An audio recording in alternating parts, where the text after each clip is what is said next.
আজ থেকে কোটা সংস্কার আন্দোলনকারীদের ওপর গুলি না চালানোর নির্দেশনা চেয়ে হাইকোর্টে একটি রিট দায়ের করা হয়েছে। ডিবি হেফাজতে থাকা কোটা আন্দোলনের ৬ সমন্বয়কের মুক্তির নির্দেশনাও চাওয়া হয়েছে রিটে। আজ সোমবার সুপ্রিম কোর্টের ২ আইনজীবী আইনুন নাহার সিদ্দিকা ও মঞ্জুর আল মতিন সুপ্রিম কোর্টের সংশ্লিষ্ট শাখায় রিটটি দায়ের করেন। যমুনা রেফ্রিজারেটর, খাবার ফ্রেশ তো লাইফ জম্পেশ।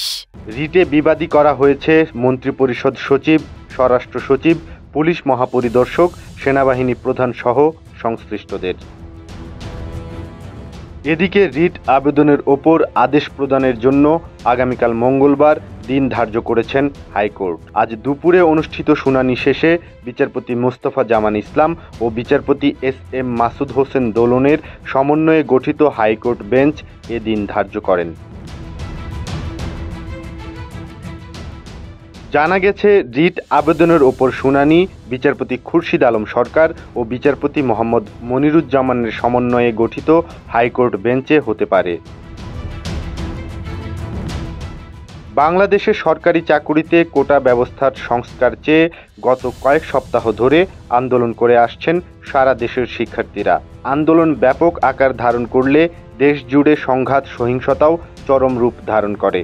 সংঘাত দমনে পুলিশ বিভিন্ন সময় গুলি করেছে। পুলিশের গুলিতে শিক্ষার্থী সহ সাধারণ মানুষ নিহত হয়েছেন। এছাড়াও সহিংসতার ঘটনায় পুলিশ ও সাংবাদিক সহ ২০০ জনের অধিক নিহতের খবর পাওয়া গেছে বিভিন্ন গণমাধ্যম সূত্রে।